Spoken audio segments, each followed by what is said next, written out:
decir que no hayas escuchado, si de la guerra y la paz de hablar ya se han cansado, pero igual voy a contar lo que mis ojos miraron, para que alguien se recuerde de las almas que sangraron. Los he visto el otro día desfilar en fecha patria, los que fueron a Malvinas, los que han puesto fuerza y gana. Uno iba pata en palo, a otro le faltaba un brazo y otro iba de la mano, porque estaba loco hermano, pobres en cuerpo y en almas. Muchos no tienen laburo, solo el título de héroes. ¿A vos te parece justo? Nunca más esta canción, nunca más este dolor, nunca más. Buenas noches a todos los argentinos bien nacidos en nuestro bendito país, aquí en la ciudad general San Martín, un programa más de Malvinas, Corazón de mi Patria, que tiene la finalidad de dar a conocer el hecho histórico más importante de la Argentina moderna, que fue la recuperación y defensa de nuestras queridas Islas Malvinas en 1982. Bueno, mi nombre es Antonio Emilio Falcón, me acompaña hoy Adolfo.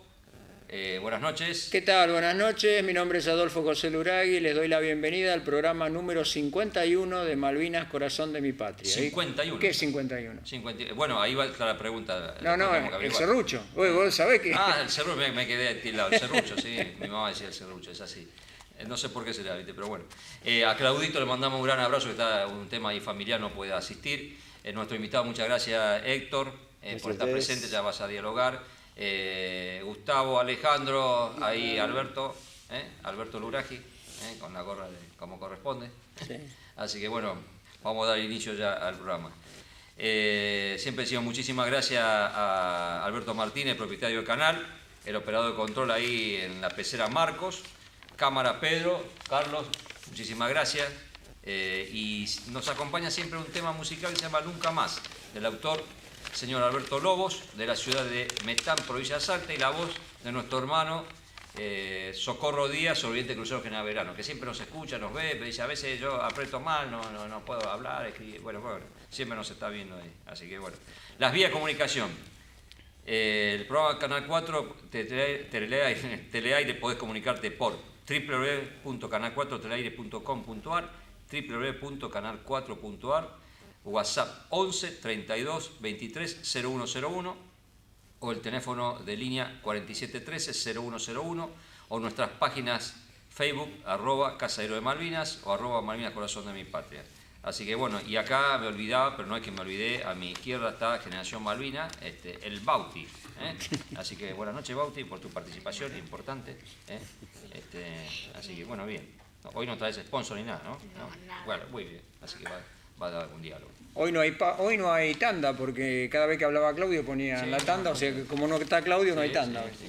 Así que bueno, vamos a dar inicio. Adolfito, siempre decimos, acá tenemos varios de la señora Elisa, varias cosas para ver, tu vecina, a ver, ¿qué nos mandó? Primero vos, bueno. Las efemérides. Arrancamos con las efemérides del 19 al 25 de septiembre. El 19 de septiembre, que fue lunes en este año, fue el Día Nacional del Chamamé. El Día del Preceptor, el Día Nacional de las Personas Sordas, fue también el Día del Joven Empresario, el Día del Amante y el Día de la Bandera de Chaco. Muy bien, muy bien. El 19 de septiembre también es el Día del Instrumentador Quirúrgico, en recuerdo de Guillermo Bosch, el médico que incorporó esta figura al plantel quirúrgico. Felicitaciones a Silvia Barrera y su equipo de Malvinas. A todas las chicas que supieron ganarse su mérito en Malvinas también, son poquitas, pero... 6, quedaron 4. 20 de septiembre, el Día Mundial de la Paella, en efemérides raras. ¿Habrán comido paella? No. El Día Nacional del Caballo, sí, señor. El Día de los Novios y el Día del Jubilado. Un gran saludo a todos los adultos mayores. Ahí viene la pregunta, señora, ¿por qué jubilado? Después vamos a averiguar. ¿El qué? El Día del Jubilado, ¿por qué? El Día del Jubilado fue porque ver. fue instituido porque fue la primera jubilación que se dio al personal del Estado. Ah, muy bien. Acá te lo iba a aclarar, mira, Bueno. justo lo había notado. El Día del Jubilado se conmemora en esta fecha en recuerdo de la primera ley de jubilación, la ley 4349, que fue sancionada en 1904. 1904, muy bien. Para el personal, primero fue para el personal del Estado. Del Estado. El 20 de septiembre de 1888, el Ministerio de Obras Públicas autoriza a Fortunato de la Plaza a fundar un pueblo que se llamaría Miramar sobre el Océano Atlántico. Un 21 de septiembre es el Día de la Sanidad, Sí, señor. fue el Día de la Sanidad, fue el Día de las Artes, el Día de la Primavera, el Día del Economista y el Día del Fotógrafo. Un gran saludo Muy a bien. todos los fotógrafos, amigos, a Noé, que es fotógrafa. Sí. También fue el Día Internacional de la Paz. De la Paz. Fue instituido en 1981 por la Asamblea General de las Naciones.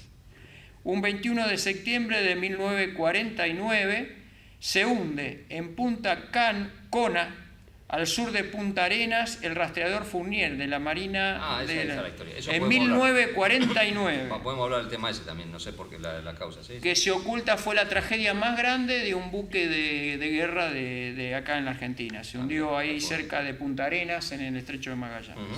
Muy bien. Un 22 de septiembre, un día como hoy, el Día del Marítimo Mundial. Bien. Un saludo al pequeño naval. El 22 de septiembre de 1875 se inaugura la comunicación telegráfica en la Argentina.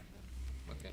Un 23 de septiembre, Día Internacional contra la Explotación Sexual y la Trata de Personas. Bien. El 24 de septiembre de 1928 aparecen en Buenos Aires los primeros colectivos, iniciándose así el transporte público de pasajeros. Un 25 de septiembre de 1904 se inaugura el Instituto Superior de Agronomía y Veterinaria. Y en 25 de septiembre de 1973 es asesinado José Ignacio Rucci, secretario general de la CGT. Y ahora vamos a contar... Y tenemos el Día de la Intendencia. El Día de Intendencia. El Día de Intendencia. Sí, el Día de Intendencia. Y de San Mateo. San Mateo, sí. Muy importante eso. Saludo a todos los de Intendencia. Cuenta por otro, dice, ¿no? Cuenta por otro.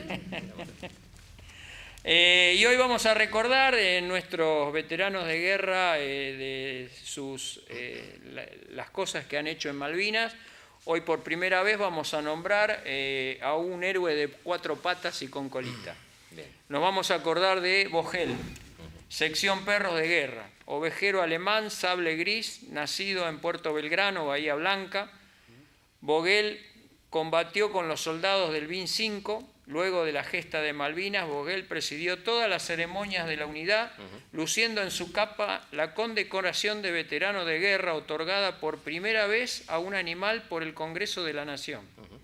Al fallecer el 1 de diciembre de 1991, fue enterrado en la agrupación Perros de Guerra. Su tumba mira hacia las Islas Malvinas y es monumento en honor a todos los perros veteranos de guerra.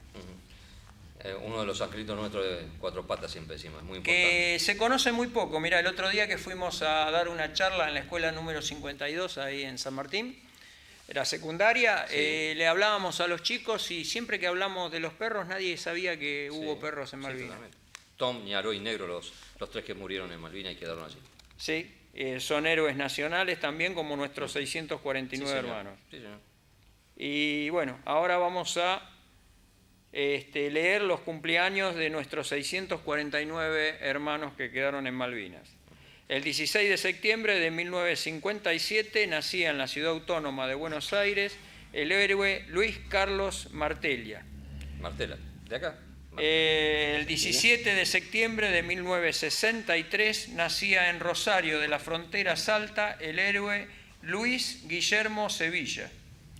El 19 de septiembre de 1962 nacía en el departamento Comandante Fernández Chaco el héroe Alberto Genaro Pavón. El 19 de septiembre de 1963 nacía en Rivadavia, Chubut, el héroe Oscar Calixto Miliapi. El 19 de septiembre de 1963 nacía en Ledesma, Jujuy, el héroe Omar Andrés Chiale. El 21 de septiembre de 1948 nacía en la ciudad autónoma de Buenos Aires el héroe Víctor Jesús Benzo. El 21 de septiembre de 1962 nacía en Henderson, provincia de Buenos Aires, el héroe Reinaldo Omar Rubio. Y por último, el 22 de septiembre de 1962 nacía en Vicente López, provincia de Buenos Aires, el héroe Omar Jesús Herrera. Donde quieran que estén, hermanos, feliz cumpleaños. Y Dios lo tenga siempre la gloria, son nuestros héroes, como decía Adolfo, hay que mencionarlo, lo que hicieron en Malvinas y sobre todo, bueno, el nacimiento, es muy importante.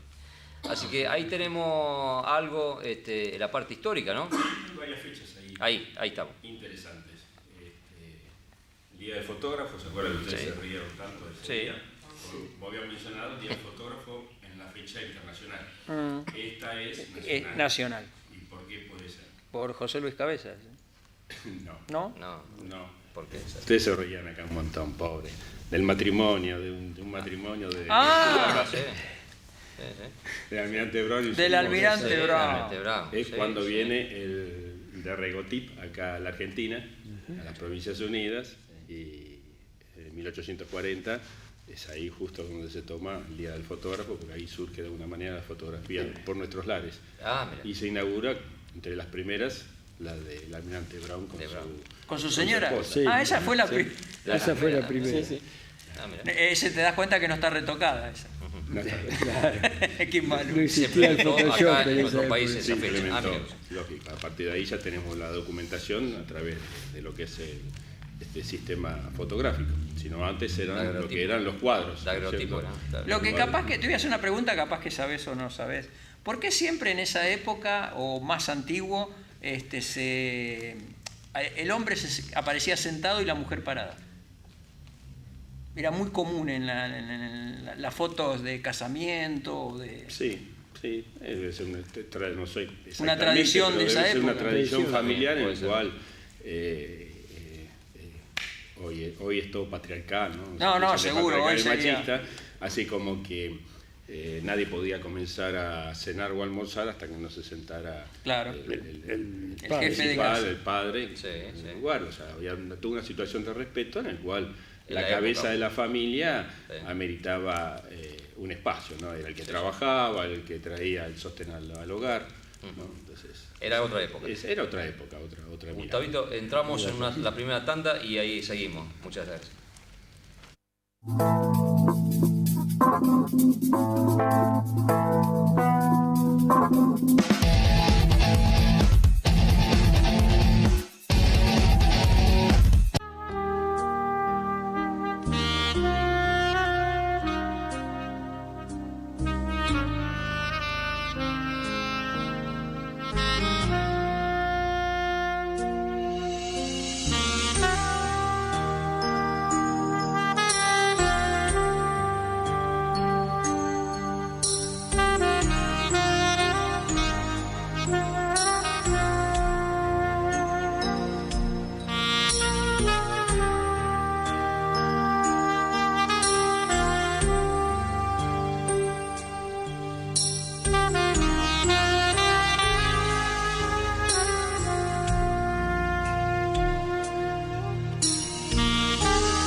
Vamos a continuar nuevamente con el programa. Estamos fuera de cámara, siempre con anécdotas, varios temas ahí. Sí, esos chistes medio... Alberto después va a decir por qué se visten de blanco. Claro.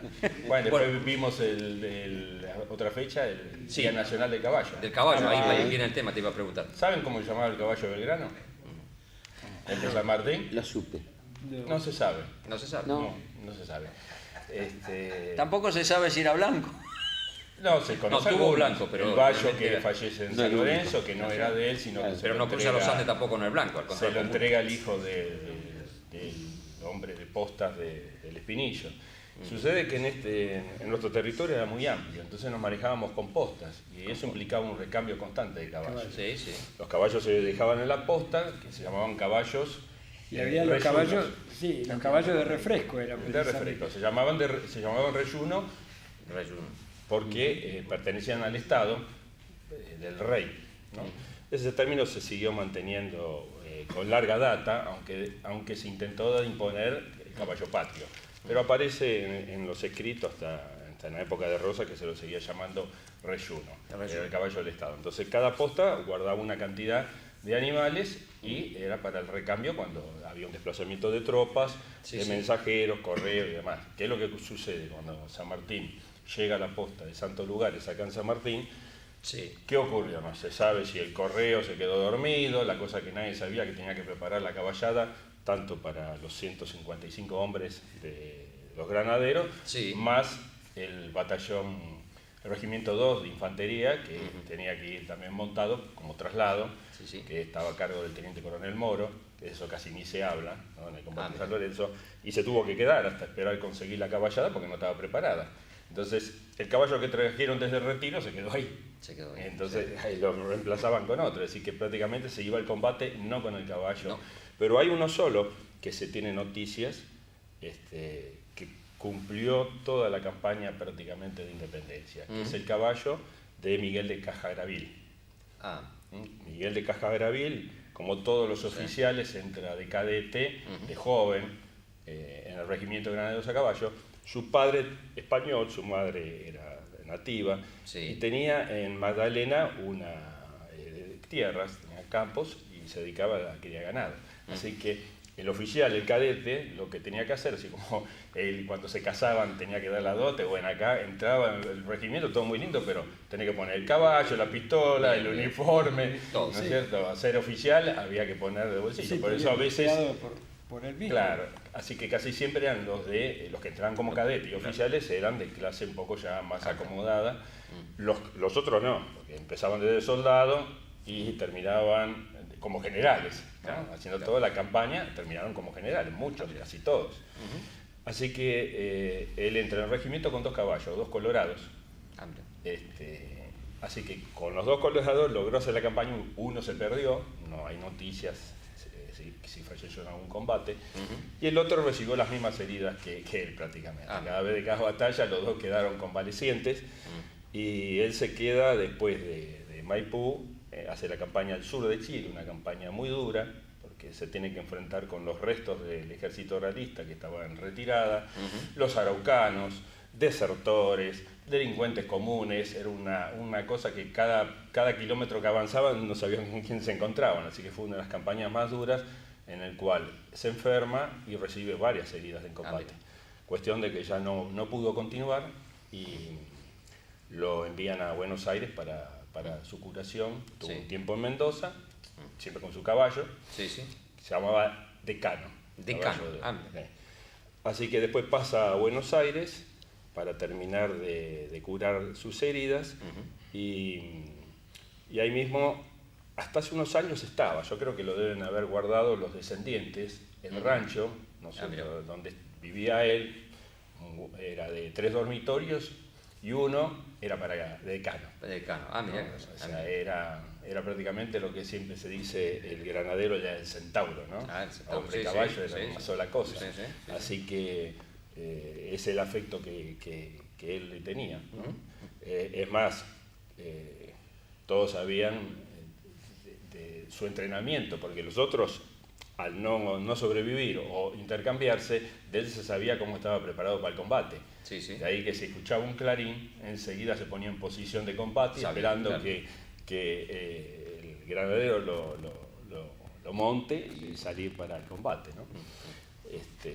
Así que bueno. Los registros son esos, otros no hay. No, más que eso no hay, pero por lo menos quedó, creo que es en la historia, digamos, de la Guerra de Independencia, el único caballo que se mantiene con su nombre, que era este. ¿Y se conmemora el Día del Caballo por eso? No sé exactamente por qué es justo el día de... Sí, porque hay varias versiones también. El caballo Criollo, ya vamos a averiguar. Sí, de eso también estuve, justo el sábado un amigo me llama por esto de los caballos, estaba preocupado, me preguntaba, por ahí vos sabés algo, o alguno sabe algo más, ¿qué pasó con las instituciones que había gauchas acá en San Martín? Sí, sí. Que prácticamente se perdieron. Sí, de la tradición que teníamos nosotros, que nos apadrinaron siempre, la verdad que desaparecieron. Desaparecieron, él me hizo un comentario diciendo que hay un resto en el tiro federal y que aparentemente los van a sacar ahora. Pero no son de acá, son de otro municipio, claro. De otro lado. Y Otati, que está en el Liceo Militar, Sí, que se jubiló ahora. Se jubiló ahora, sí. El único que Salvador. Siempre es una deuda, te interrumpo, Alejandro, que tiene San Martín, acá es capital la tradición.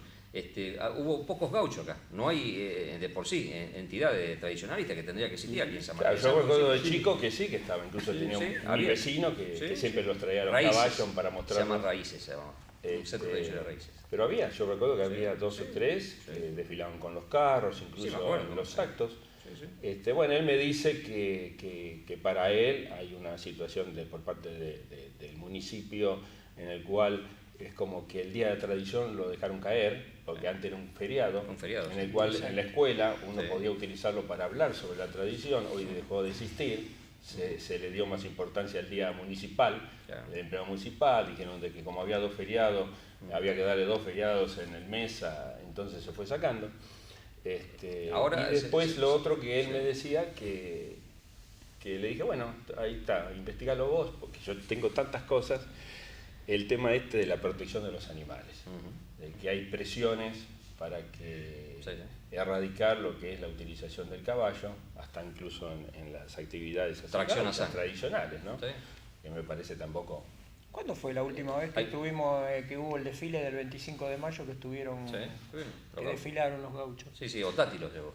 Otati los llevó. Claro, no sé si serán de San Martín. No son de acá. Capaz que no son tampoco de San Ahora Martín. la idea de fiesta tradición acá en San Martín lo hacen en el tema de Martín Fierro, en murales, espectáculos folclóricos, pero no sí faltan los gauchos, eso siempre eternamente. Sí, no hay desfile, ni nada, ni exposición, ni muestra de lo que es ni la platería. La parte ecuestre también falta. Nada. Pero bueno, bueno, eso averiguar. Bueno, y la otra fecha que nos queda, 24 de septiembre, que no mencionaste, que fue la batalla, ¿se acuerdan que hablamos del éxodo jujeño? Sí. Tiene el final en este combate en Tucumán. La batalla de Tucumán, en el cual son derrotados los realistas. Y 24 de septiembre es el día de Nuestra Señora de Merced. Era la devoción que tenía Manuel Belgrano.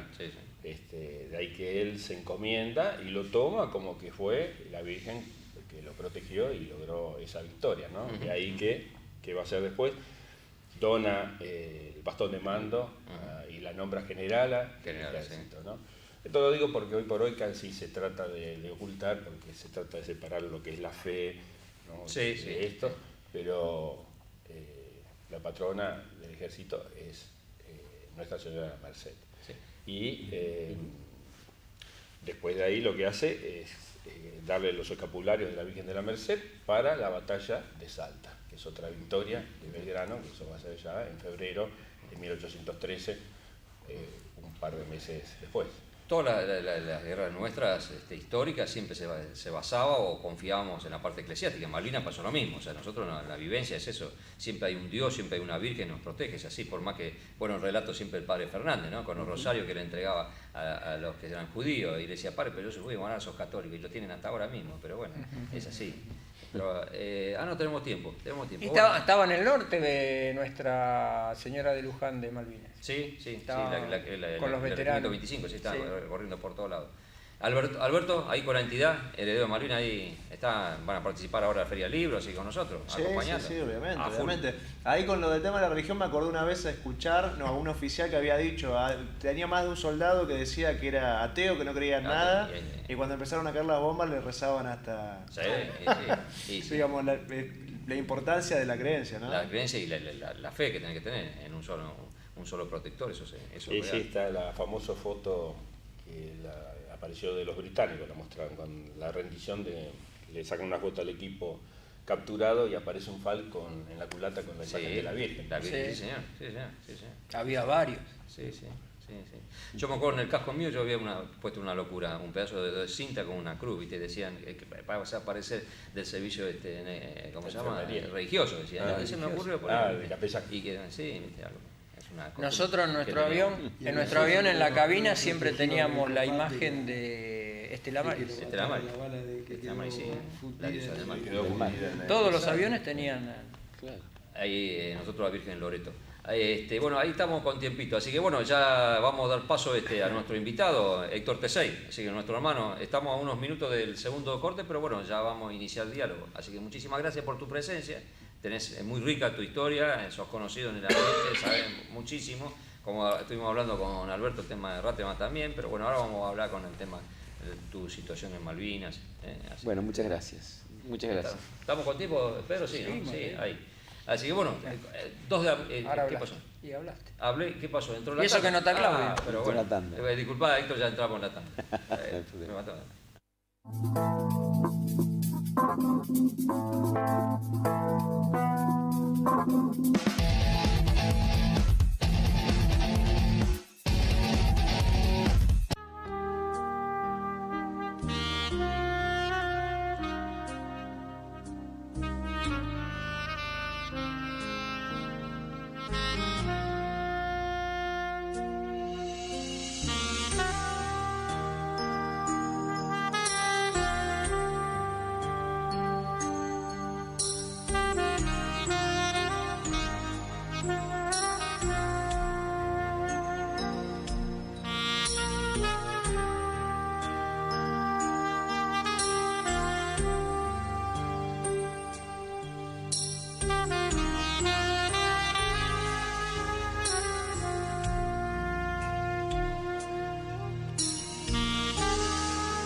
Iniciamos nuestra... discúlpame, Héctor, ahí que tenías un mensaje y te mandara a vos. Sí, no, yo quería mandarle, no es un mensaje, pero quería mandarle un gran saludo al profesor Juan Barrio, que es de nuestra asociación, de la Asociación Docentes por Malvinas, por su gran trabajo malvinizador y motivador para los alumnos. Muy bien. Tan motivador es que en una feria que organizaron ahora hace unos días, sí. En una feria escolar donde había distintos stands, los chicos eligieron hacer el stand por Mira, Malvinas. Mira, muy bien. Y el stand se llamaba Malvinizando. Eran los alumnos de primero a tercera de la Escuela de Educación Secundaria número 48 de las Garcitas Chaco. Chaco, mirá, Chaco, bueno, bien, bien. Y una de las alumnas que digamos, era la promotora y la motivadora de todo el grupo, se llama Abril Morán, y es una gran malvinera también. Argentinos en crecimiento con la causa Malvinas. En crecimiento con la causa Malvinas, y todos muy motivados con ello. Bueno, así que mi saludo y felicitaciones. felicitaciones. En las provincias más los colegios valorizan más Sí. que a lo mejor el AMBA, ¿no? Acá el problema de todo el AMBA, pero bueno, no podemos hablar, ¿no, Alberto? Y mira, justo el 21, sí, le fui a comprar la comida a los gatos, a los perros, todos, y la señora me dice, te quiero mostrar algo que me mandó mi hija. Y me mandó toda una filmación de Concepción en Corrientes. Corrientes. ¿No? Y me muestran a los cazadores correntinos, la policía de la provincia desfilando, todo. Mira. ¿Qué es esto? ¿Viste? Lo llamé al teniente coronel Escalante, y le decía, che, estaba de fiesta y no me dijiste nada allá en Corrientes. Y se quedó pensando y dice, no, sí, es Concepción, el aniversario de la ciudad. Mira. Entonces me dice, y le digo, ¿y qué hizo? ¿Qué fue a hacer tu hija? No, la mandaron de acá para hacer un intercambio. Qué bien. Digo, ¿pero sobre qué tema? No, para enseñar a los chicos de Corrientes la cultura circense. Mira. La cultura circense, ¿no? De malabaristas, estas cosas. Hubiese ido por otro tema más. Pero bueno, un poco más sustancioso. Mejor no nos pongamos a hablar, ¿viste? Después vamos a la figurita, ¿no? ¿Trajiste figurita? ¿Vos trajiste figurita? Para intercambiar, ¿cómo si tenías hoy con nosotros? Vamos a publicar. Bueno, ahora volvemos, Héctor. Ahí, Malvinas. Vos eras ya oficial. Malvinas. ¿Dónde Sí, te agarró a vos? A ver. Y a mí el hecho histórico. El 2 de abril me agarró en el auto a las 5:30, 6:45 de la mañana, yendo desde mi casa en Capital al colegio militar. Yo era oficial instructor del colegio militar en esa época y me enteré por la radio. ¿Teniente primero? Teniente primero. Me enteré por la radio como la gran mayoría de los argentinos, entramos por la radio. Y llegué al colegio y nada, estaban todos ahí sorprendidos, alegres, exultantes, orgullosos, en fin, todo lo que sentimos todos cuando nos enteramos, ¿no? Ese día era impresionante, todo el país estábamos, wow, ¿viste? Todo el país festejando, excepto el director del colegio militar, ya fallecido, general Lucena. General Lucena. Que hizo a las 12, hizo una reunión de oficiales. Pensá que en el colegio había alrededor de 120, 130 oficiales. Y bueno, nos dio la noticia oficial, digamos, nos contó la Operación Rosario, que había pasado, todo eso, y nos dijo, no tenemos que ponernos contentos por lo que va a venir, nos ponemos contentos por lo que pasó, pero lo que va a venir va a ser muy duro. Por supuesto, todos lo tomamos como derrotista, ¿viste? Espíritu abajo, ¿qué le pasa a este tipo? Bueno, el tiempo le dio la razón. No es que él supiera nada, sino que había apreciado a su manera lo que podía llegar a pasar. Y después el destino quiso, hoy recordamos el nacimiento de Martela, y Martela era yerno de general Lucena, estaba casado con una hija de él. Bueno, son las cosas del destino, nadie podía saber lo que le iba a pasar a su yerno ni a su hija. Pero nos sorprendió a todos y nadie sabía nada, ni por qué, nada, absolutamente nada. La segunda sorpresa fue a los 2 días, a los 4 días. El 2 de abril fue viernes. Bueno, los cadetes salieron Franco, volvieron el lunes muy temprano y a los 4 días nos enteramos que Galtieri había decidido que los cadetes del último año del colegio militar fueran promovidos a la jerarquía de subtenientes y movilizados a unidades del ejército. Ahí está Pelufo, ahí estaba Pelufo, Vigrela Madrid, Jiménez Corbalán, estaban todos. Un montón de gente conocida. La verdad es que en ese momento, sinceramente, yo pensé, ¿por qué? Porque el ejército era un ejército enorme en esa época. Con poderío muy había importante. 150.000 efectivos en el ejército, había oficiales en todas partes, pero bueno, así los chicos fueron a sus unidades, ¿no? Yo me quedé sin mis alumnos, yo era instructor de esos cadetes que se promovieron a subtenientes, Así que el 8 de abril fui movilizado junto con 5 de ellos, cadetes míos, a Paso de los Libres. Hay un impasse. Ahora, ¿cómo se enteraron ellos en el cuarto? Porque estaban con todo el librito para egresar a fin de año. Le dijeron, ustedes van a ser egresados, posiblemente van al sur. No, fue así, fue de rompe y raja. Ropa. El 6 a la tarde, última hora, 6 de abril a la última hora, llegó la orden que al día siguiente se iba a producir el egreso de los subtenientes en comisión. No eran todavía, no eran oficiales formales, sino hasta fin de año. La misma sorpresa que tuvimos nosotros los oficiales, la tuvieron ellos los cadetes. El director, todo el mundo, nadie imaginó. Y de golpe se hizo una formación con uniforme de combate, porque no había nada para darle, nada preparado. Eso sucede en diciembre de cada año. Y a lo largo del año se van preparando todas las cosas. Así que de rompe y raja, formación de combate, le dieron la estrellita, le dieron la mano y al día siguiente partieron todos, alrededor de 200 y pico. Ninguno se quedó. Ninguno se quedó. A todo el país. A todo el país. Eso comentó que ir a Madrid una vez y Perufo también. Tal cual. Distribuido en todo lado. A todo el país. Después les tocó en suerte, según las unidades donde fueron, y si las unidades iban o no a Malvinas, les tocó en suerte ir, ¿no? Lotería. Claro, lo que comentaba ellos, desconocidos llegaban con sus bolsones y absolutamente, no conocían nada. Pero hay cosas, Antonio. Porque tenían subtenientes antiguos ahí adentro de las unidades también. Por supuesto, los que se habían recibido el año pasado, más los tenientes, más los tenientes primeros, más los capitanes. Por eso, ¿cuál era el sentido de generar 200 oficiales más en un ejército que estaba al completo, con todos sus oficiales en todas las unidades, y ante un evento realmente que no se sabía ni qué iba a pasar? ¿Por qué? ¿Cuál era el sentido de reforzar el cuadro de oficiales y suboficiales? Con los suboficiales pasó lo mismo. En la Cabral pasó la Lema. En la Cabral pasó lo mismo. En la Lema salieron los cabos con un año y se fueron todos. Nosotros hemos varios acá, yo nunca entendí por qué, ni antes ni ahora, y para mí es un tema que yo critico fuertemente porque no tuvo ningún sentido. Y más grave todavía, Antonio, Pelufo, Vilgré, por dos muy conocidos.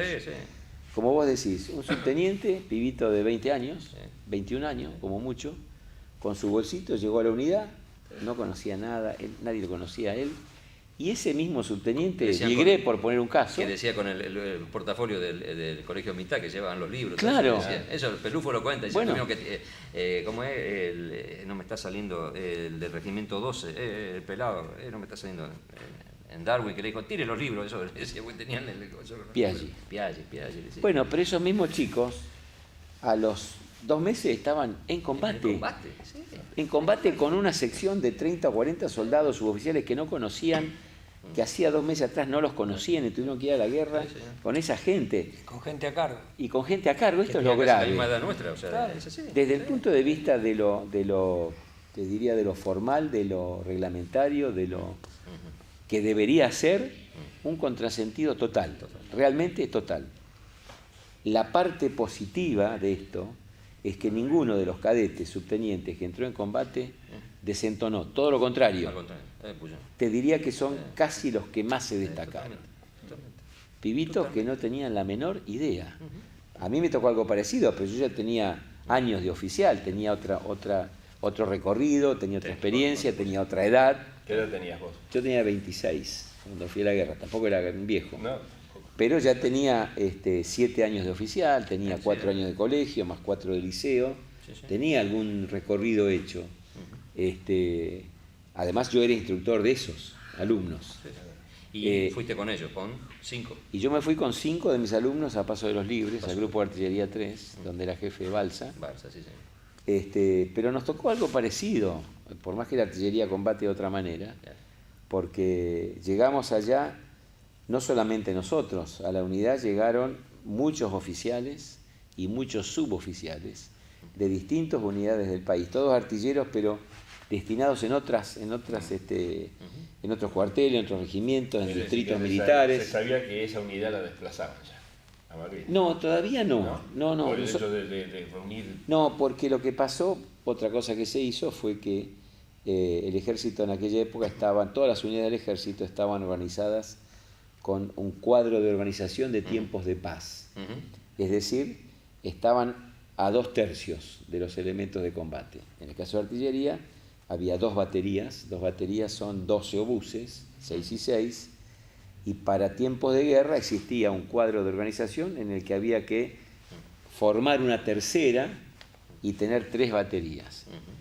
Pero eso era en todo el ejército, en todo el país. Entonces, cuando pasa Malvinas, no solamente los subtenientes se van movilizados y egresados, sino que a todas las unidades se les ordena remontar ese cuadro de organización a tiempos de guerra. Claro. Faltaba la gente, el armamento está, faltaba la gente. Entonces se sacó gente de distritos militares, de organismos burocráticos, del escritorio, y se los mandó a las unidades de combate. Eso pasó en todas partes. No porque el grupo de artillería 3 supiera ya que iba a ir, aunque había una sospecha. Lo que pasa es que también, pensemos esto, Malvinas estaba pensada, planificada, hasta el 3 de abril, todo el evento Malvinas. Es decir, lo que se había planificado, pensado y armado era la Operación Rosario, con el sentido de desalojar las autoridades británicas, dejar una autoridad transitoria argentina, una muy pequeña guarnición, frenar ahí y decirle a los británicos, bueno, hace 149 años que estamos charlando, acá estamos, vamos a negociar. Banderas, ¿viste? El informe Rattenbach, que vos lo mostraste antes, tiene toda esta documentación, investigó, analizó y evaluó todo esto, y cuando vos lo lees te das cuenta que estaba todo pensado hasta el 3 de abril. De hecho, hay un documento que se llama Directiva Estratégica Nacional, donde el supuesto a realizar era ocupar para negociar, no ocupar para defender, ocupar para negociar. Se dice que Galtieri era borracho. Galtieri no era borracho. Hubo otro presidente borracho, pero no Galtieri. Galtieri tenía voz ronca, tomaba whisky como cualquiera de nosotros, en forma social, pero no era borracho. Pero Galtieri sí se emborrachó de plaza el 10 de abril. Ahí se emborrachó Galtieri. Galtieri se creyó Perón en la Plaza de Mayo, vio esa plaza enorme, desbordante, y ahí se emborrachó de poder.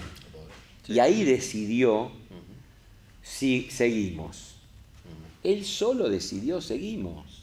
Sí, si quieren venir, que vengan. Si quieren venir, que vengan. Un disparate terrorífico. Menéndez sin iba a ser pensar nada. Iba a ser gobernador, después jefe. Pero sin pensar nada, Antonio, porque si vos tenés que llevar un país a la guerra, o una fuerza a la guerra, la preparás. Así como se preparó Rosario, debió haberse preparado todo. Nada planificado. Héctor, entramos en una tanda y continuamos, que es muy interesante. Dale. Muchas gracias. Sí, vos sabés.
Y ahí estábamos diciendo, todos preparados el 3 y después, bueno, viene esta convocatoria. Esto que estábamos diciendo. Ahí, Héctor, le hago una consulta. Usted dice Sí. que el 10 es como que se emborrachó de por, se envalentonó.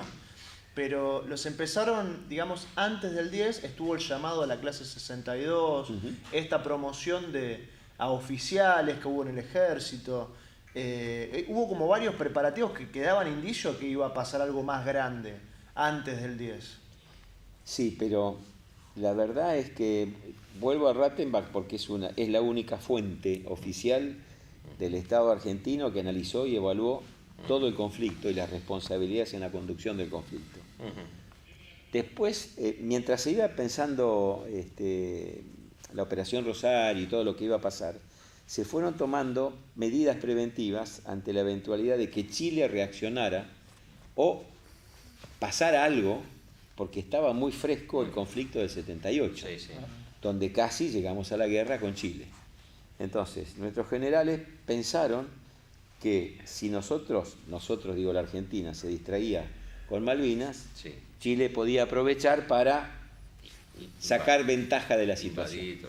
Entonces, la convocatoria de los soldados en los primeros días de abril, de los soldados viejos y todos estos movimientos, tenía por sentido Chile, no tenía por sentido Malvinas. El grupo de artillería 3 puntualmente salió de Paso de los Libres en tren el 9, rumbo a Buenos Aires. Y la orden era rumbo a Buenos Aires. Claro. En Buenos Aires van a recibir orden, dijeron a Balsa. Cuando llegó a Buenos Aires le dijeron, sigue hasta Bahía Blanca, Ingeniero White, y allá va a recibir órdenes. La Brigada 3, de la cual dependía el grupo de artillería 3, pero no operó en el marco de la 3, sino operó fuera otras de las tantas cosas que pasaron, ya había recibido la orden de prepararse, básicamente en Corrientes, la Brigada 3, para desplazarse al sur, a ocupar posiciones de vigilancia sobre el litoral marítimo, Claro. y las unidades de montaña y de Patagonia desplazarse hacia la cordillera. Sí.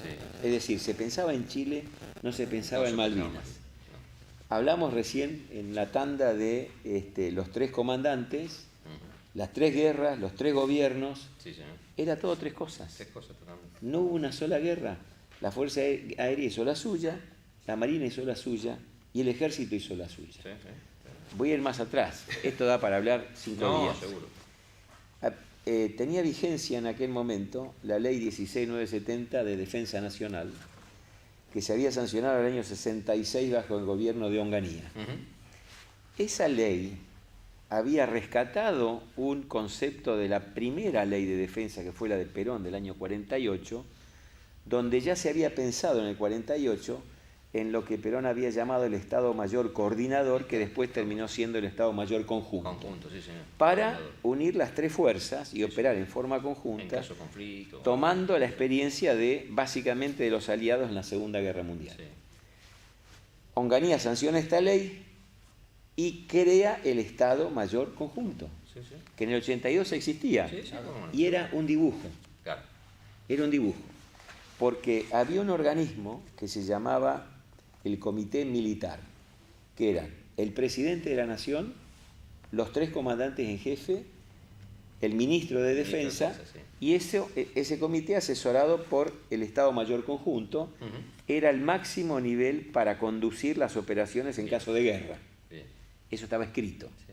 no se había hecho nada. No sé, ya, Tanto no se había hecho nada, que cuando la Comisión Rattenbach le pregunta a Galtieri ¿por qué no conformó el comité militar?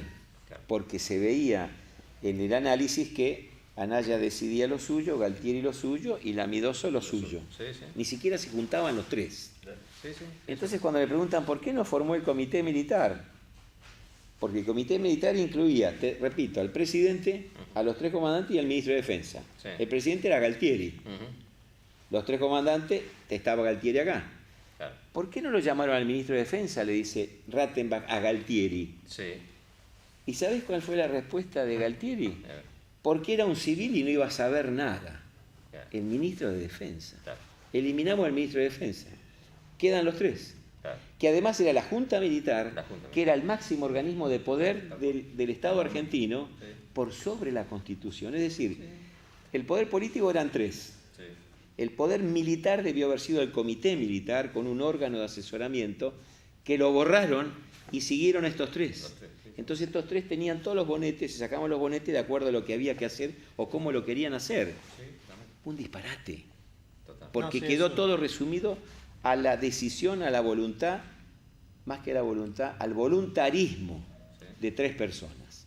Cuando Galtieri va a Malvinas, pasa algo terrible, porque después lo declara en Rattenbach. Yo siempre me refiero a Rattenbach. El 12 de abril. Rattenbach le dice, ¿por qué usted decidió mandar 2 brigadas? Y porque cuando iba volando vi que las islas eran muy grandes, acá hacía falta soldados.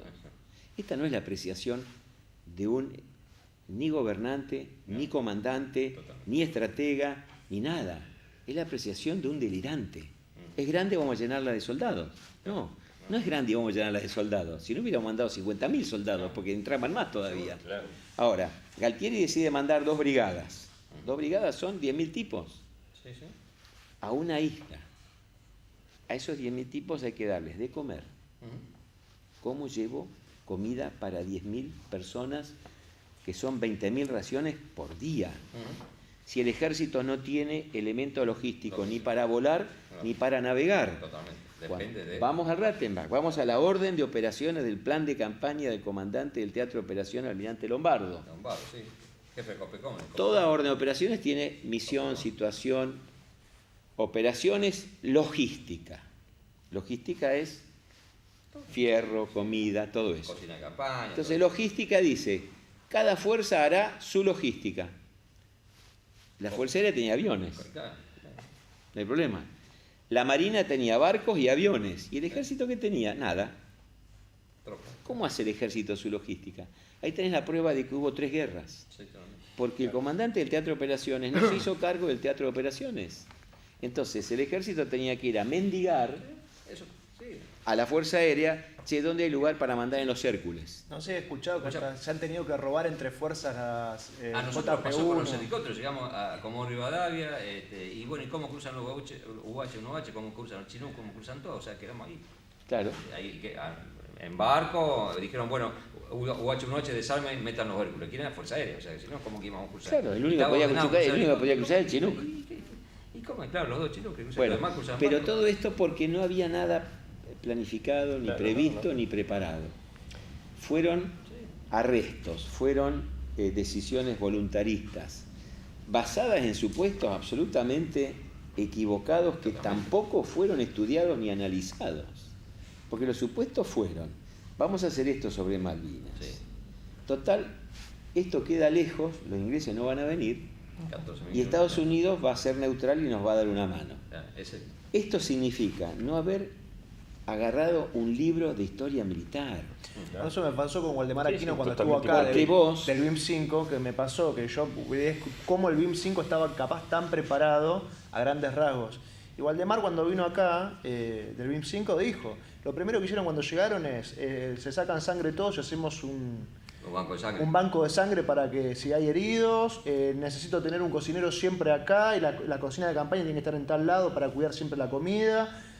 Ya desde el día 1 estaban muy preparados a donde estaban. Es que el BIM 5 particularmente, la Armada en tierra, los barcos los dejo al lado, la Armada en tierra, Infantería de Marina, había capitalizado las experiencias de la movilización del 78, porque ellos estuvieron ahí, en Tierra del Fuego, se desplegaron ahí. Cuando deciden cruzar a Malvinas, los pasaron por arriba del agua, pero era lo mismo. Estaban en su hábitat, con sus equipos, con su entrenamiento, con sus previsiones. Waldemar les habrá contado, cuando él le ordena cruzamos, él tenía 60 toneladas de logística, las metió en los cosos, metió al avión y cruzó. Una de las cosas que es Waldemar, que dice, llenaron de gente Puerto Argentino, y en todos los libros de historia de las guerras británicas, ellos nunca atacan directamente. Es una locura. Por eso dije recién, no haber leído un libro de historia. Pero ¿sabes qué? Perdónenme que por ahí me voy un poco del relato. Pero es importantísimo. Bueno, pero Rattenbach no solamente fue el presidente de la comisión Rattenbach, sino que el teniente general Rattenbach era un tipo muy inteligente, realmente muy inteligente. Fue el primer sociólogo militar argentino. Escribió 4 libros sobre sociología militar. Sociología militar es analizar, como dice él, el sector militar de la sociedad. ¿Cómo funciona este sector militar? cómo funciona el sector y cómo funciona el sector en relación a la sociedad. La sociedad, sí, señor. Escribió esos libros Rattenbach. Y las cosas que Rattenbach vuelca en el informe son producto de lo que él ya venía pensando en orden a analizar el funcionamiento de los militares. Entonces, cuando vos decís, vamos a encarar un conflicto, se piensa, se analiza, se prepara, se estudia, pero se ven todas las alternativas. Vos no podés decir, che, vamos a hacer esto porque los ingleses no vienen y Estados Unidos va a ser neutral. Muy bien, ¿qué otra alternativa hay? Y si no es neutral, y si los ingleses vienen, y si además los ingleses vienen los chilenos, y si en vez de Estados Unidos vienen los rusos y vienen los chinos, tenés que ver todas. Y si se esperara al TIAR... Hubo una sola. Y más en ese momento. Hubo una sola. Sobre esta ejecutamos. Llenamos las islas de soldados, los tipos no van a venir. ¿Y qué hicieron los británicos? Lo que hacen en toda la vida, porque son un pueblo guerrero. Totalmente. Entonces dijeron, vamos allá. Primero, el orgullo británico no se toca. Y segundo, tenemos los medios. Y tercero, tenemos el expertise para hacerlo. Seguro. Porque además, en esa época, Gran Bretaña era parte de la OTAN. La OTAN, sí, seguro. Con fuerzas desplegadas frente al Pacto de Varsovia. Con entrenamiento permanente. El Comando 45 vino a Malvinas y lo sacaron de un entrenamiento en Noruega. Sí. Y nuestros soldados de corriente, y nuestros soldados de corriente, entre los cuales me tocó en mi batería, la bombachita de ¿cómo se llama? De tela finita, no sé qué era. Claro, de llanura o de monte. Ni siquiera la parca o la ropa pesada que tenía el BIM 5. Nada. El único abrigo era el duvet. Y abajo, que Dios te ayude. No podemos ir así a la guerra. Héctor, entramos en una tanda y seguimos, que es muy interesante.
Bueno, ahí tenés mensaje. Sí, A ver. el espíritu del cual estoy sentado ahora acá, mandó mensaje. Muy bien. El delgado Pablo mandó, Sí. hola, buenas noches. Pregunta y un gran abrazo para el capitán Tesey. Para desmitificar el informe Rattenbach, ¿cuántos conscriptos dieron testimonios? ¿Cuántas denuncias de torturas hay? ¿Y quién investiga el informe? Muchas gracias, un gran abrazo para todos. Pablo Gramos. Mira, una pregunta, ¿la respondes? Sí. Sí, le respondo, por supuesto. ¿Cómo? El informe Rattenbach se llama así por su presidente, teniente general Rattenbach, pero en realidad la comisión, ordenada por un decreto del presidente Viñones de aquella época, se llama Comisión de Análisis y Evaluación de las Responsabilidades del Conflicto del Atlántico Sur, sigla CAERCAS. Cuando uno lee los considerandos del decreto, se le impone a esa comisión analizar y evaluar el nivel político y el nivel estratégico militar. El nivel político es el Poder Ejecutivo Nacional, el Presidente de la Nación, Comité Militar, Ministerio de Defensa, y la estrategia militar es el instrumento militar de la defensa en sus máximas autoridades. Cuando la comisión empieza a trabajar, estaba autorizada no solamente a pedir toda la documentación que se le antoje, sino a citar gente a declarar para obtener testimonios y cruzar información.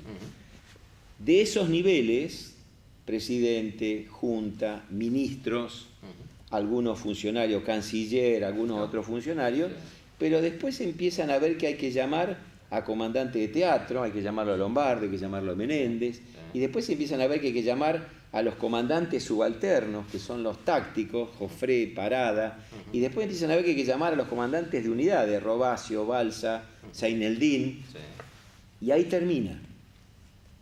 Digo esto porque cuando sale el informe Rattenbach desclasificado en 2012, y es histórico lo que voy a decir, yo fui el iniciador de la desclasificación del informe, así que no me pueden contar la historia. Hay 52 personas que son citadas a declarar por la comisión. Ningún oficial subalterno, excepto el capitán Pablo Carballo, por una operación puntual. No hay más oficiales subalternos, no hay más capitanes, no hay más tenientes primeros, no hay tenientes, no hay subtenientes, no hay ningún suboficial y ningún soldado. Entonces, cuando se desclasifica el informe en 2012, la gente que decía los pobres chicos de la guerra del general borracho, la guerra absurda, los estaqueos, las torturas y todo eso, se abalanza sobre el Rattenbach para buscar y encontrar la prueba. Y no la encontraron porque ahí no está la prueba está en otro lado. Como no encontraron la prueba, dijeron, esto no sirve. Y no le dieron pelota al Rattenbach. El otro sector, el militar, se abalanzó al Rattenbach para ver, bueno, acá nos justifican todo. El Rattenbach no justifica a nadie, nada. Analiza objetiva y fríamente los aciertos, los errores, las fallas, las enseñanzas, las lecciones aprendidas. Entonces los militares dijeron, nos da con un fierro, esto no sirve, y lo tiraron. Se desclasificó en 2012.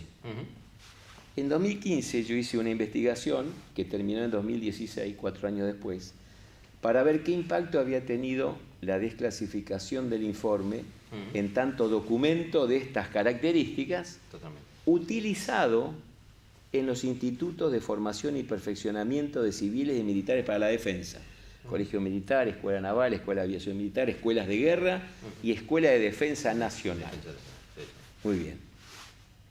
Me leí y me recorrí todos los programas de estudio, hice encuestas, me fui a todos estos institutos, entrevisté a los directores.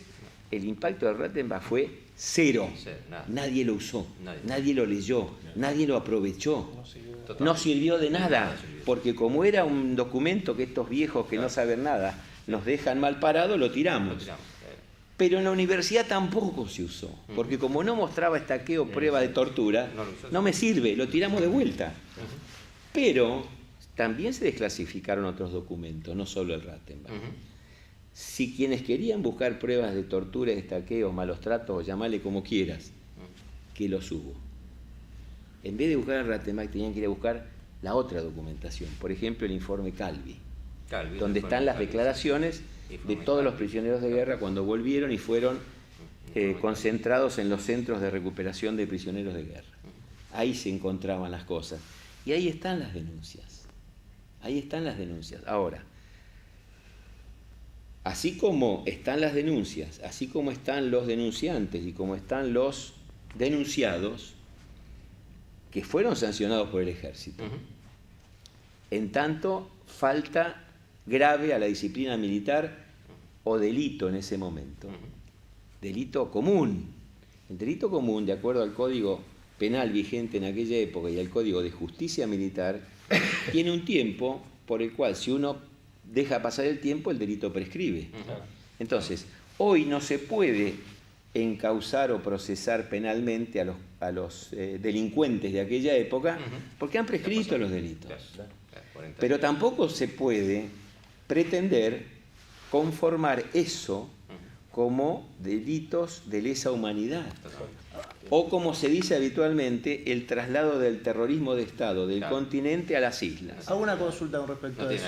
Digo, porque se masificó mucho el tema y, por ejemplo, hoy en día, si mal no estoy informado, hay menos de 120 y pico de denuncias actuales que se multiplicaron en los últimos 3 años, porque había 40 y pico, y se multiplicaron en los últimos 3 años a llegar a 120 y pico, que no representan ni el 0,7% del total de todos los efectivos que fueron a las islas o que estuvieron en el teatro de operaciones. Es el 0,7, estamos hablando por ciento. O sea, es ínfimo los casos que ocurrieron. Mirá, que ocurrieron, pero la verdad es que aunque hubiera ocurrido un solo caso de tortura, maltrato, estaqueo, llamale como quieras, para mí es inconcebible. Totalmente. Pero también digo esto, seres humanos van a la guerra. Sí. Hay de todo. Hay oficiales, hay suboficiales y hay soldados. Totalmente. Hay oficiales buenos y oficiales malos, suboficiales buenos, suboficiales malos, soldados buenos y soldados malos. Totalmente. Primero. Segundo, vos para analizar un hecho tenés que ponerlo en contexto. Vos no podés juzgar con la vara de 2022 lo ocurrido en 1982. Vos no podés juzgar con la vara de 2022 sentados en este sillón frente a un hecho ocurrido en 1982 en situación de combate, bajo bombardeo, bajo cañoneo, bajo ataque enemigo, con 0 grado, comiendo una vez por día, con los pies mojados todo el tiempo y viviendo, ya sabemos cómo. No podés juzgar con la misma vara. Yo soy profesor de cátedras de mando y liderazgo en el Colegio Militar. Y hablo de esto con los cadetes. Entonces, cuando explico estas cosas, los cadetes, que son jovencitos, el otro día un cadete me dice, mi capitán, qué jodido el mando. Y yo le digo, muy jodido el mando, porque el mando significa conducir hombres, o gente, ahora serán hombres o mujeres, al combate. ¿Y qué tengo que lograr yo con el mando para que un hombre me siga en el combate? Y vos me vas a entender. Sí. Yo tengo que lograr que ese hombre haga lo que yo quiero, pero tengo que lograr que él quiera hacer lo que yo quiero. Claro, sí. ¿Cómo se logra eso? ¿Con la tira? No. Se logra con autoridad moral. Se logra con liderazgo. Entonces, es muy difícil en estos casos de que tenían 2 meses con la compañía. Mira, hay películas, yo a mis cadetes les hago ver películas de Malvinas para trabajar conceptos en trabajos prácticos, ¿no? Nosotros centramos nuestra educación y nuestra formación en valores. Totalmente. Porque si no te sostenés en valores, no te sostenés en nada. En nada, sí, seguro. Y en la fe, en el caso de los que somos creyentes. Sí. Entonces les hago ver a los cadetes de segundo año, la materia se llama Ética, Mando y Liderazgo. Y les hago ver la película Iluminados por el Fuego, para que la analicen y la trabajen a la luz de la currícula. Entonces a mí me han dicho, ¿por qué le haces ver esa película? Hay películas mejores. ¿Mejores para qué? Mejores para divertirme, mejores para ver guerra, mejores para ver tiro, ¿mejor para qué? Yo necesito una película que sea mejor para que le mueva la cabeza. Claro. Y el tipo vea ahí lo que muestra la película Iluminados por el Fuego, si puede ser o no puede ser, y si puede ser, por qué fue, y si fue, qué pasó, y cómo pasó, ¿me entendés? Para que el cadete piense y se ubique, porque él va a ser jefe de soldados, de suboficiales, y los va a tener que conducir, en el peor de los casos, al combate. Y no se conduce gente al combate a latigazos. Totalmente. Se la conduce con autoridad moral, con liderazgo, con ascendencia, Sí. dando el ejemplo. ¿Hubo gente, suboficiales y oficiales, que estaquearon? Sí, yo no los vi porque a mí no me consta, pero creo las denuncias que leí en el informe Calvi. Ahora, también yo digo, cuando un soldado se escapa a buscar una oveja, vuelve y lo agarra, y el oficial lo ve y le dice: soldado, ¿usted se escapó a buscar una oveja? Sí, estaquéenlo. Alto. ¿Por qué se escapó a buscar la oveja? Porque no hay comida. Sí, sí, Ah, él tiene hambre y yo no tengo hambre, jefe. sí, sí. Si yo tengo hambre, jefe, lo que tengo que hacer es: soldado, espere, yo voy a solucionar el problema. Voy para arriba. Jefe, no hay comida. Y el de arriba me puede decir: ya se la mando, o no hay, o arréglese, o no sé, o nada. Sí. Si no me dice nada, yo decido: vamos a buscar la oveja. Vamos a buscar la oveja, Y sí, yo sí. mando: vamos a buscar la oveja. Sí, sí.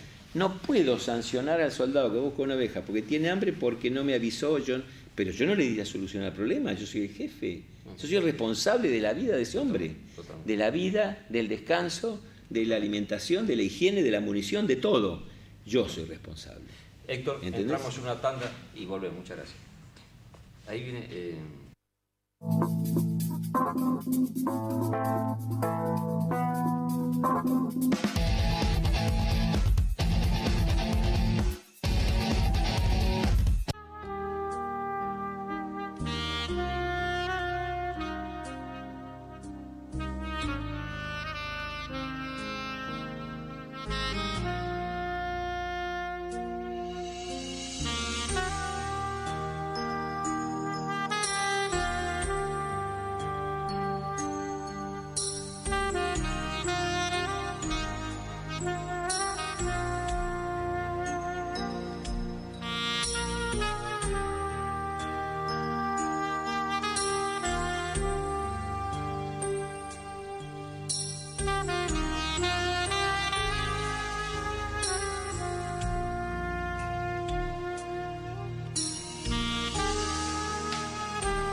Bueno, ahí la pregunta como te hacemos, a nivel, siempre decimos fue una desorganización y bueno, gracias, no sé si gracias, ¿no? Pero por lo que aprendimos, o sea, hablando como Colima, como el oficial, suboficial, siempre decimos, hay veces que no quieren hablar, decía, no, esto no, la mayoría hay que hablarlo para desmitificar el tema, de que fue una mala organización, hicimos lo que teníamos, lo que podíamos con lo que teníamos.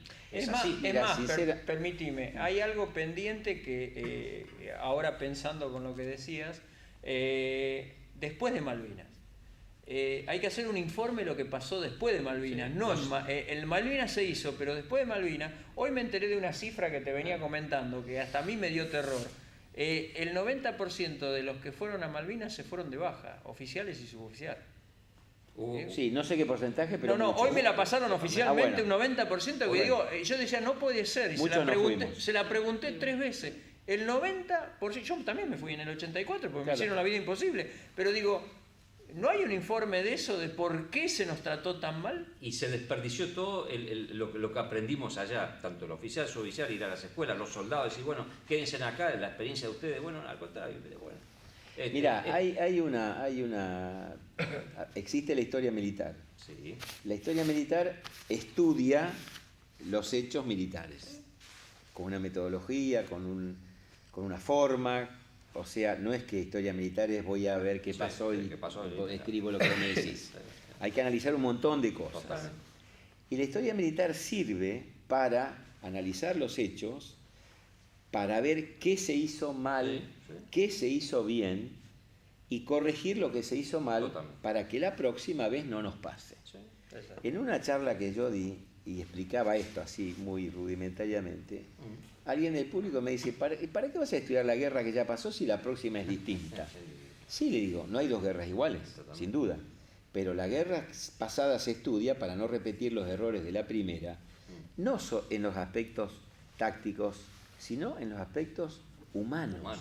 Porque lo único que no cambia en la guerra es el hombre.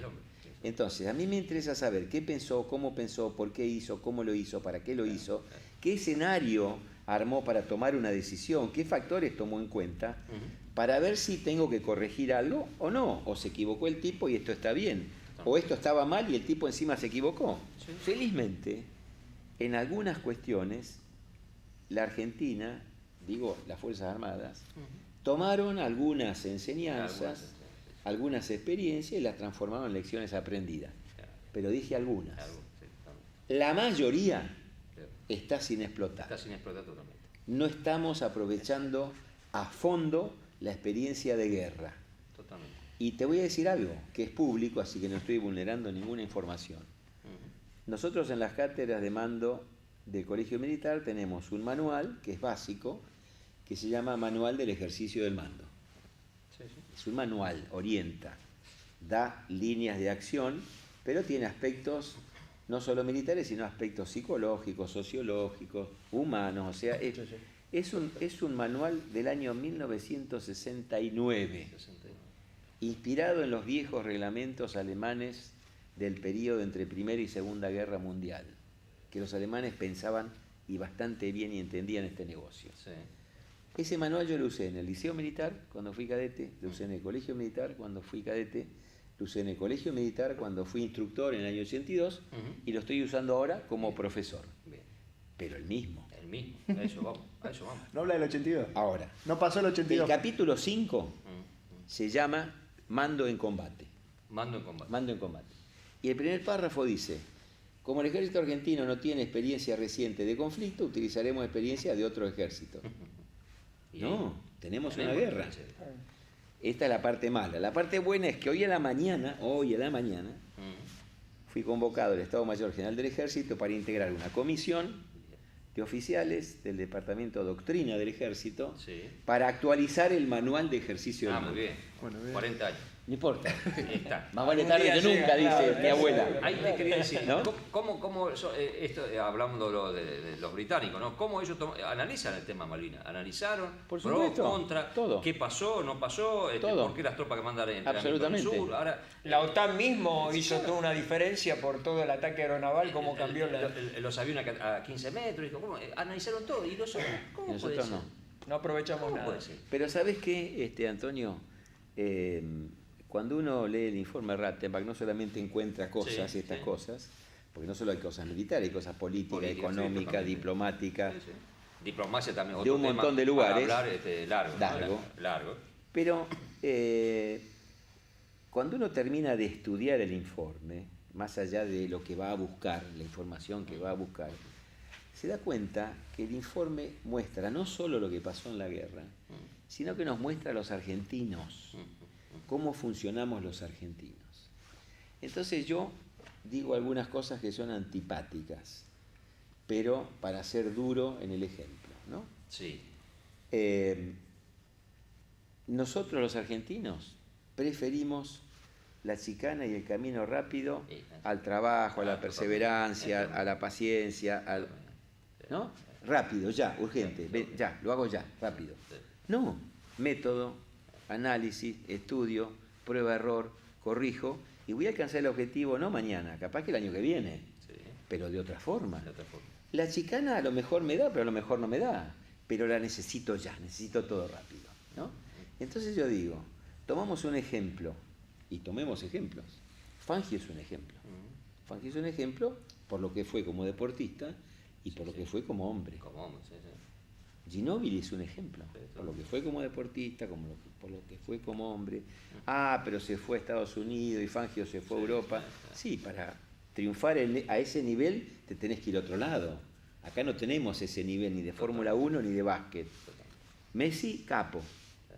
Maradona, recontra capo como jugador.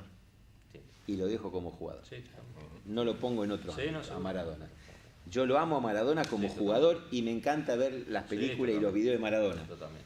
Pero como jugador, En su vida yo creo. nada más. En su vida es otra cosa. No es culpa de Maradona, es producto de una circunstancia. Favaloro. Me sacaste, te iba a decir Favaloro. Ah, pero se fue a Estados Unidos. Favaloro, Favaloro inventó el bypass. El bypass. Yo estoy vivo gracias a Favaloro. Yo tengo 3 bypass hechos.